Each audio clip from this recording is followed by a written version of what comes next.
warahmatullahi wabarakatuh. Saya Hizbun Arif dari Forum News Network.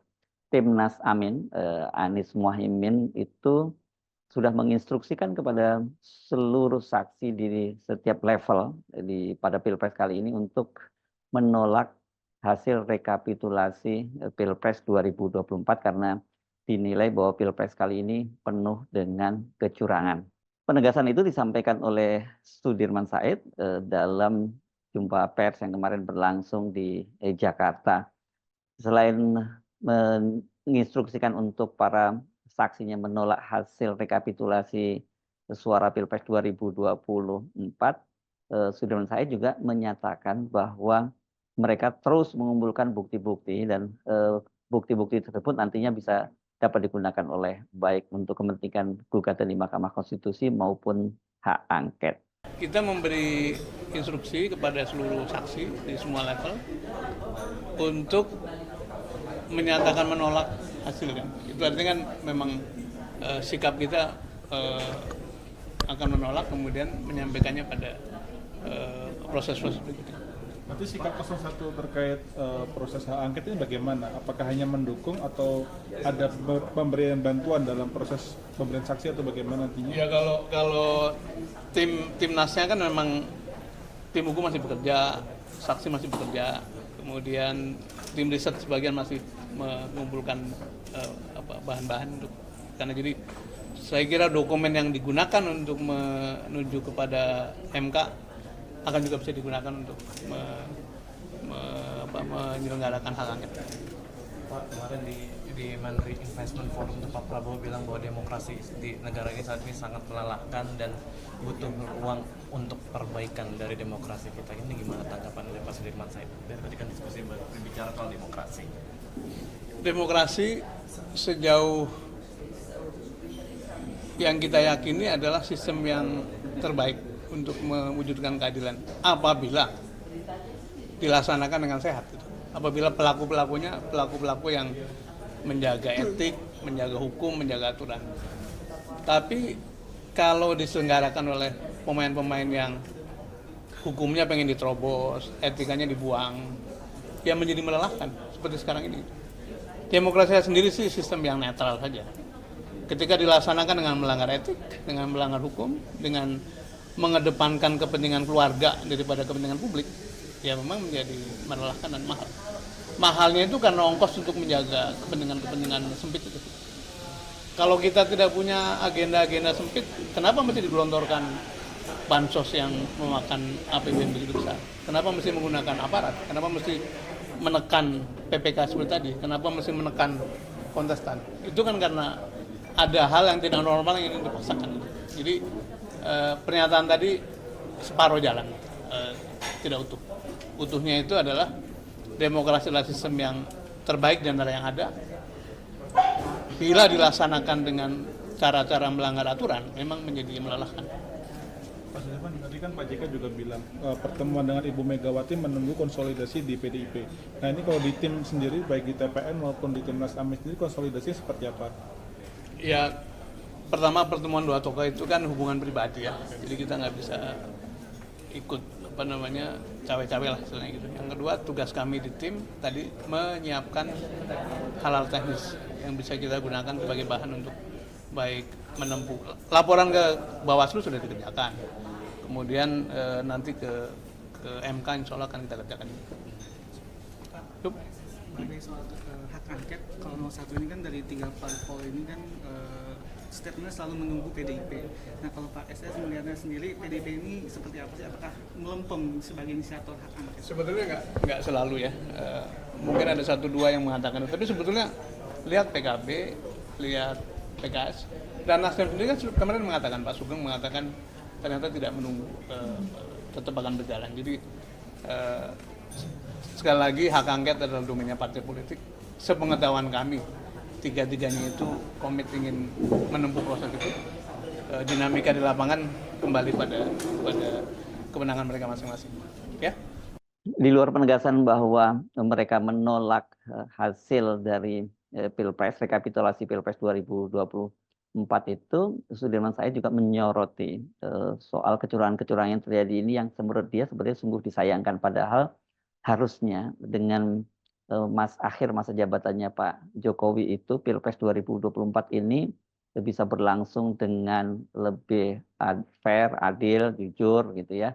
Kenapa? Karena harusnya ketika seorang presiden sudah mengakhiri masa jabatan yang kedua itu, maka dia tidak punya kepentingan apalagi untuk cawe-cawe terhadap hasil pemilu.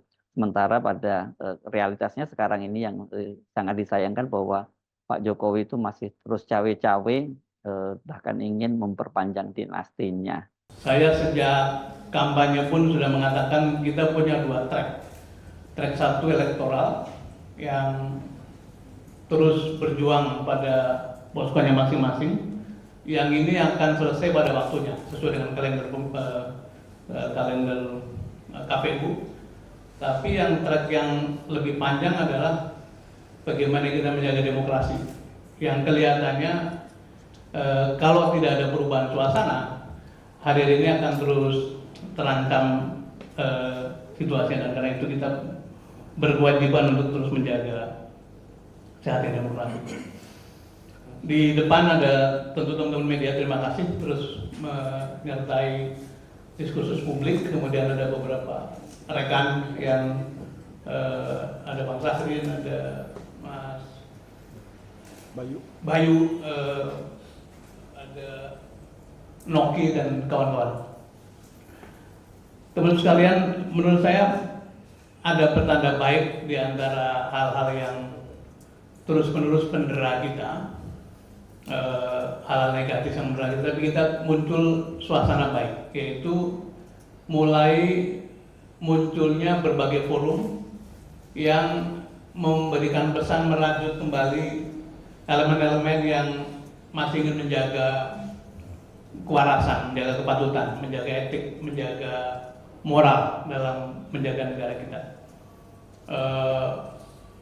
Dan forum-forum itu diisi oleh orang dari berbagai warna, yang kemarin berkompetisi sekarang duduk lagi bersama-sama, yang tadinya di tengah tetap di tengah, yang di kiri ke tengah, yang di kanan ke tengah. Itu tanda baik, artinya ada kesadaran bersama bahwa ya elektoral itu musiman saja. Sesudah itu kita harus kembali pada hidup normal yang mau tidak mau harus membicarakan soal-soal publik bersama-sama. Tentu saja para kontestan terus berjuang mendapatkan haknya secara adil mudah-mudahan. Tapi kalau boleh menerawang agak maju sedikit, kelihatannya kita harus menerima kenyataan bahwa catatan-catatan yang terlalu banyak selama pemilu itu ya akan menjadi catatan, tapi tidak merubah cara bagaimana otoritas itu mengelola pemilu ini. Kemarin dalam sidang paripurna pertama, masa sidang sekarang ini pengantarnya sangat menarik. Dikatakan bahwa pemilu sudah selesai oleh pimpinan sidang, kemudian sebaiknya siapapun harus menerima hasil. Padahal pemilu belum lagi usai. Itu jadi suasana batin bahwa seolah-olah pemilu sudah selesai, diungkapkan terus-menerus sambil diminta melupakan catatan-catatan besar. Tentu saja kita tidak boleh membiarkan itu terjadi. Tapi dalam batas-batas cara-cara yang konstitusional dan terus menjaga keadaban. Nah, hari ini ada satu tulisan sangat menarik, sengaja saya baca. Ini kelihatan umurnya kan, masih bawa koran. Kalau sekarang nggak bawa koran lagi, terus saya bawa koran kemana-mana. Judulnya Ambruknya Keadaban Publik Kita, yang menulis Dr. Yanuar Nugroho, dosen STF Driakara, dan juga periset di berbagai tempat. Pernah bekerja sebagai deputi KSP di masa Pak Jokowi pertama. Pengantarnya menarik, merenungkan yang terjadi hari-hari ini. Kita tahu satu perkara tengah berlangsung di depan mata. Titik dua, ambruknya keadaban publik kita. Padahal ia adalah fondasi bangsa itu. Di sini diceritakan betapa rangkaian-rangkaian yang sifatnya itu rangkaian-rangkaian event yang sifatnya itu meruntuhkan, melemahkan instrumen kontrol, check and balance terjadi terus-menerus, termasuk KPK dilemahkan, bagaimana undang-undang omnibus law digagas dan sebagainya, sampai ujungnya adalah kecemasan soal menggunakan MK ternyata terjadi juga. Bahkan belum berhenti di situ, terus-menerus terjadi hal-hal yang memang membuat publik menjadi ini mau dibawa ke arah mana, kira-kira gitu. Pesan dari tulisan ini adalah bahwa kita sebagai masyarakat yang terdidik tidak boleh melepaskan diri dari tugas-tugas menjaga keadaban itu. Jadi yang pertama yang disarankan oleh Mas Yanur adalah kita ini terlanjur menjadi, tanda kutip terlanjur menjadi masyarakat yang dididik dengan baik, yang modalnya adalah rasionalitas, modalnya adalah etik, modalnya adalah moral. Karena itu mesti dipegang terus-menerus, dan dialog semacam ini insya Allah akan menjadi sarana untuk menjaga keadaban itu. Kita berdialog dengan gagasan, dialog dengan pengalaman. Nah, hari ini saya sangat terhormat karena didikan saya adalah pelaku sejarah dari proses politik ini yang kebetulan punya pengalaman di teknokrasi, punya pengalaman di bisnis, kemudian masuk ke dunia politik, dan mungkin masing-masing dari mereka akan kembali pada dunia masing-masing, tapi tentu punya perspektif bagaimana mereka melihat proses pemilihan. Kami ingin mengundang melalui moderator nanti supaya masing-masing berbagi cerita. Tapi poin terakhir yang saya sampaikan pada pembukaan ini adalah it is leadership does matter.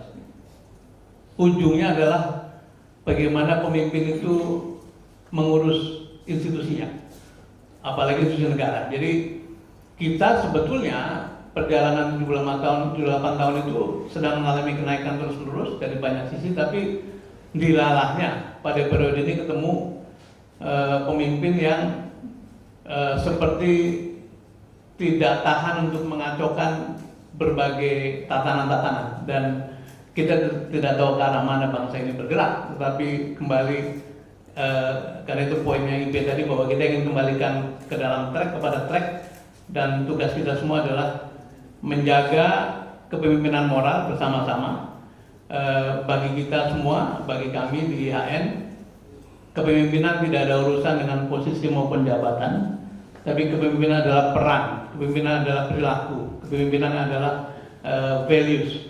Jadi meskipun mungkin di antara teman-teman tidak masuk dalam struktur apakah pemerintahan, apakah bisnis atau BUMN, tapi your behavior, nilai-nilai Anda semua, nilai kita semua akan tetap menentukan bagaimana jalannya masyarakat ini.